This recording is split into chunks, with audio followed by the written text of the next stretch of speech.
Paiva e esse é o Trocando Ideias, o canal onde nós falamos de tudo, um pouco. É a sua primeira vez por aqui? Seja muito bem-vindo. Você sempre está por aqui? Seja muito bem-vindo também. A presença de vocês tem muito valor para essa menina aqui, essa jovem mulher, tá certo? Sejam muito bem-vindos, espero que a vida de vocês esteja tudo correndo bem. E hoje eu vou tratar sobre um tema polêmico nos últimos dias, que foi o ataque ao candidato à presidência Jair Bolsonaro. Não é segredo para ninguém, seja aqui no YouTube, no Face, no Instagram, no Twitter, que eu não sou uma das admiradoras de Bolsonaro. Na verdade, eu sou crítica, realmente crítica em praticamente todas as falas dele. Tudo que ele fala, realmente, para mim, tem um peso muito negativo e muito perigoso. Mas nesse vídeo, ele vai ser o enfoque principal, não por suas falas machistas, sexistas, misóginas, enfim, pelo que eu acho de negativo dele, mas como vítima, porque afinal é isso que ele é. Confesso, eu tenho que confessar, gente, que a princípio eu pensei que isso fosse mais uma fake news, mais um estardalhaço para que o nome dele fosse alavancado, mas com o passar do tempo, por isso que eu deixei para fazer esse vídeo alguns dias depois, para que eu pudesse ter uma noção melhor do que estava acontecendo e o que estava envolvendo essa situação. Então, todo o Brasil sabe, acho que o mundo inteiro saiba, praticamente todas as pessoas, que dia 6 Jair Bolsonaro estava lá em Minas fazendo uma passeata de campanha. E ele foi esfaqueado, né, na barriga, na altura do abdômen, por um homem chamado, como é o nome dele? Adélio Bispo de Oliveira.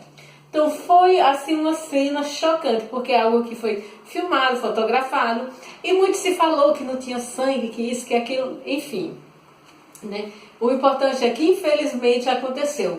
Mas se nós formos analisar a história brasileira, nós somos um povo extremamente violento. Em 1932, ou foi 38, a família de Getúlio Vargas foi vítima de um tiroteio. Nós tivemos a caravana de Lula, que foi também vítima de tiroteio, dispararam um tiro contra a caravana.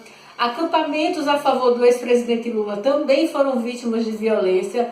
Tivemos em março a morte da vereadora Marielle lá no Rio de Janeiro, que até agora não se solucionou quase nada. Ou seja, nós somos um país extremamente violento. Por isso que eu, como cidadã, sou contra ao que o candidato Bolsonaro ele diz em relação ao porte de armas. Que porte de armas ele favorece as pessoas. Imaginou se o cara, em vez de uma faca, tivesse usado uma arma? Acredito que ele não estaria apenas na UTI, né? Ele estaria infelizmente morto. Mas ainda bem que está bem de saúde, né? Porque afinal toda vida é importante, toda pessoa tem importância para seu ciclo familiar, para seus amigos. Pode não ter para mim, para você ou para outras pessoas, mas para as famílias, para a família e os amigos dele, ele é uma pessoa importante. Então, ainda bem que está vivo e está se recuperando. Mas o que acontece? Muito tem se questionado sobre os motivos que levaram Adélio a cometer esse ato contra Bolsonaro. Nos depoimentos ele deu dois motivos. Primeiro, religioso, que ele disse que Deus falou com ele para que ele matasse Bolsonaro. E segundo, político, porque é claro e evidente que ele é um militante de esquerda e Bolsonaro é direita extrema. Extremíssima. Então existe esse conflito, né, entre esquerda e direita. E nesse cenário de ódio que o próprio Bolsonaro, infelizmente, ajudou a criar, se criam pessoas desse tipo igual o Adélio. Né? Nós vivemos uma cultura do ódio muito forte em que você não pode expressar sua opinião, que a pessoa já vem com 4 pedras na mão, lhe agride, lhe xinga, lhe ameaça, faz um mundaréu de coisa unicamente por você não concordar com um determinado ponto, não concordar com uma determinada visão. A cultura do ódio em um país violento como o nosso, ela é muito perigosa, muito perigosa. Por quê? Porque pessoas, muitas vezes elas são dispostas a ir a extremos violentos, como é o caso do Adélio, para se fazer ouvir. Bolsonaro ele tem um discurso machista, sexista e tudo mais, e isso incomoda muita gente. Mas isso não quer dizer, gente, que em um país democrático ou igual o nosso, né, no Brasil, disse que é uma democracia, que nós temos que reagir dessa forma quando alguém tem uma opinião contrária à nossa. Esse não é o caminho, violência não é a solução, seja de esquerda contra a direita ou de direita contra a esquerda. Não existe democracia, ela existe para fazer com que o melhor seja feito pela sociedade. E a maioria vença, né? Não importa qual lado, a maioria vencendo é o que se diz, né? O que se acha que é o melhor para a sociedade. E o diálogo, sempre tem que ter o diálogo em relação a isso. Mas a vida de Adélio está sendo investigada e muitas pessoas dizem que ele falava sozinho, que ele lia muita Bíblia, que ele conversava, achava que estava sendo perseguido. Então isso aparentemente me lembra um pouco de um quadro de esquizofrenia. E ele confessou que tomava medicamento controlado, receitado, óbvio, pelos médicos. Tomou 3 medicamentos, eu não me lembro quais são, mas ele tomava essa medicação. Então é uma pessoa que aparentemente, assim na primeira vista, não bate muito bem do juízo, né? Uma pessoa que alia-se a algum distúrbio mental que ela tenha, a esse fanatismo religioso, mais um fanatismo ideológico político, cria-se uma pessoa altamente volúvel e perigosa. Obrigada. Caminhando.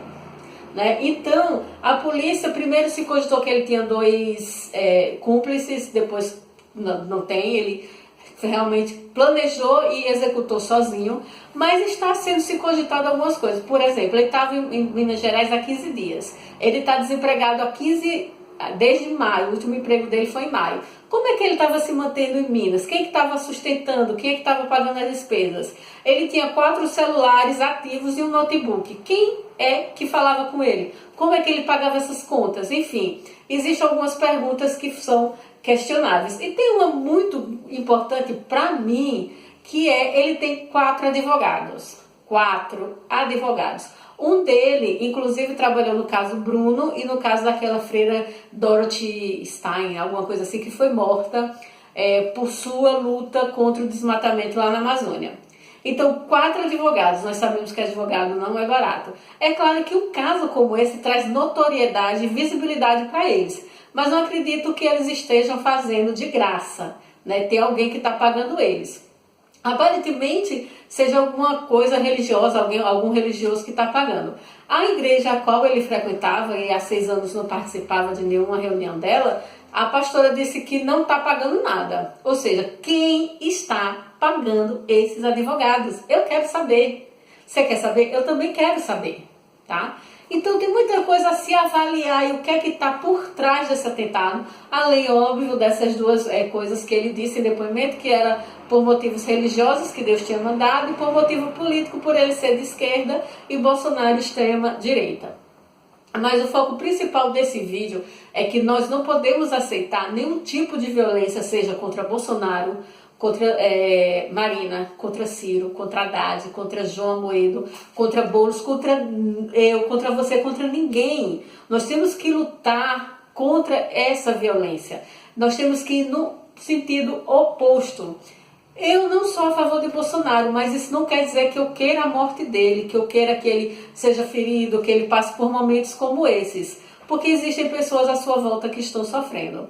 Então, não podemos aceitar assim. Esse caso ele tem que ser investigado a fundo para saber realmente o que aconteceu. Se somente foi, vamos dizer assim, a loucura de uma pessoa ou se existia algo mais por trás desse ataque. Eu gosto muito de uma frase que o Leandro Carnal fala, que ele diz o seguinte, que nós temos que aprender que adversário não é inimigo. Nós podemos ter ideias distintas, ideias opostas, mas isso não quer dizer que a outra pessoa seja minha inimiga. Ela é minha adversária. Inimiga é uma coisa totalmente diferente. Eu espero, sinceramente, que Bolsonaro ele se restabeleça, que volte às suas atividades normais e que tenha a sua saúde restabelecida, tá? E que casos como esses não aconteçam com mais ninguém. Embora seja uma coisa comum na sociedade, mas em termos de se tratando de um previdenciável, de uma pessoa que está com a visibilidade alta nos últimos tempos, é mais perigoso ainda, porque é um reflexo, um pequeno reflexo de como está a sociedade brasileira. Tá certo? Então, gente, acalme os nervos, se acalme. Aquele amiguinho de esquerda, ele não é seu inimigo. Aquele outro de direita, ele não é seu inimigo. Ele só tem opiniões diferentes da sua. Ele não é seu inimigo, ele pode ser seu adversário. Tá certo? Que possamos promover a paz nesse país, para que possamos talvez caminhar para uma civilidade, uma civilização, uma sociedade mais honesta, mais feliz e principalmente, acima de tudo, uma sociedade em paz. O que é que você achou? Coloca aí nos comentários, tá certo? Não é inscrito no canal, não perde mais tempo, se inscreve, ativa o sininho para receber as notificações sempre que tiver vídeo novo por aqui. Eu vou deixar o link aqui também das redes sociais, Instagram, Facebook e Twitter, para que vocês nos sigam por lá também. Até a próxima, tchau!